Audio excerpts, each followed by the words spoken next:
Olá, pessoal, tudo bem? Aqui quem fala é o psicólogo Matheus e hoje estamos no nosso sexto dia da Semana das Metáforas Terapêuticas, né? Onde a cada dia a gente está vendo uma metáfora terapêutica para ser utilizada no contexto clínico. E hoje a gente vai falar de uma metáfora, né? E eu vou explicar depois o funcionamento dela, e é um problema muito comum, né, que eu vejo no contexto clínico que eu acredito também que os colegas devem compartilhar, né. Então, o nome dessa metáfora eu denominei como carro, né. Vocês encontram ela, pessoal, no livro The Big Book of Act Metaphors, né, que é a referência básica que a gente está utilizando, é da onde eu estou retirando essas metáforas, né. Lá tá como Understanding the Car, entendendo o carro, né, mas eu coloquei dessa forma para ficar um título mais interessante, né, ao invés de Entendendo o Carro, ficaria um pouco estranho quando traduzido para nossa linguagem. Bom, pessoal, então, a metáfora de hoje, ela pressupõe alguma familiaridade com carros, mas vocês podem estar adaptando, né, essa metáfora pode utilizar algo que seja de familiaridade com o paciente, né.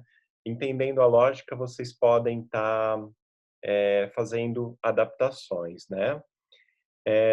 Então, se esse não for um caso de um determinado cliente, a gente pode, por exemplo, adaptar a metáfora para se adequar às experiências, por exemplo, substituindo o carro por um computador, um telefone celular, ou algo do tipo, né.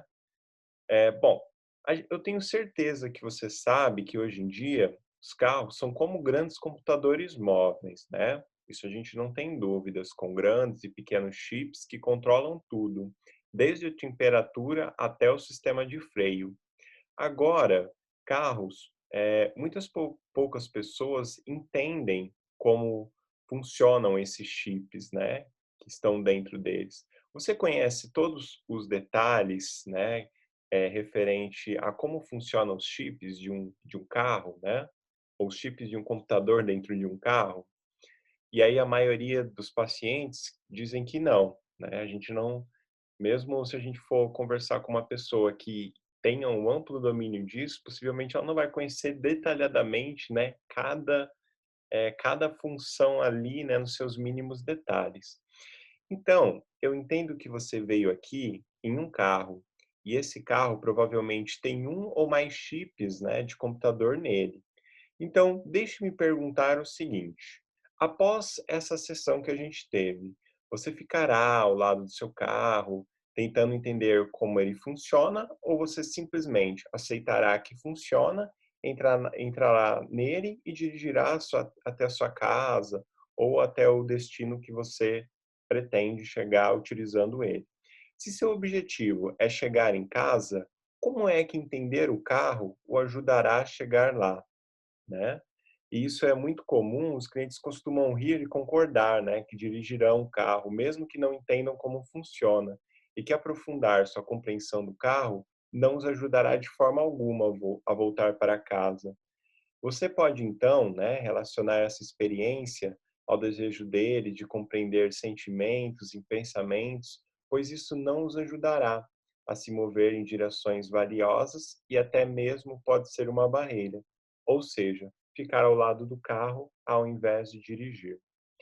Então, pessoal, essa metáfora eu gosto muito dela para trabalhar com aqueles pacientes que logo, que ao invés, né, de certa forma, eles focarem na solução daquele problema, né, na avaliação daquele pensamento automático que causa tanto sofrimento para ela de certa forma está buscando a identificar causas de por quê, da onde vem isso, né, da onde vem esse medo, da onde vem essa tristeza, da onde vem essa angústia, né.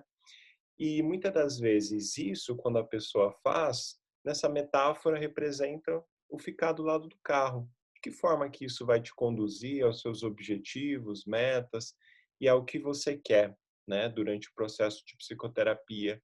Como identificar a causa vai te ajudar, né, a aliviar esse sofrimento, aos problemas atuais pelas quais o cliente está lá, né, ele está enfrentando.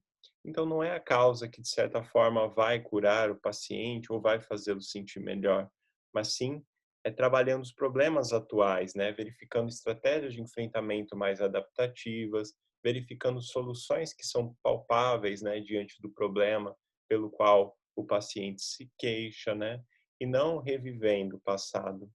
E essa é uma característica muito importante, pessoal, que a gente também deve lembrar com relação à terapia cognitivo-comportamental, né?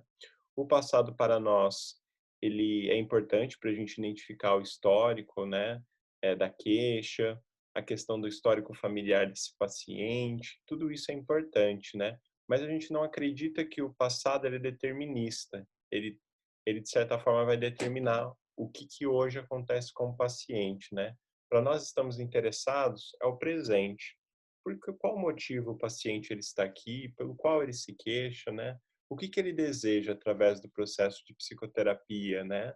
E muitas das vezes esse sofrimento, embora possa até ter um resquício do passado, ele é atual.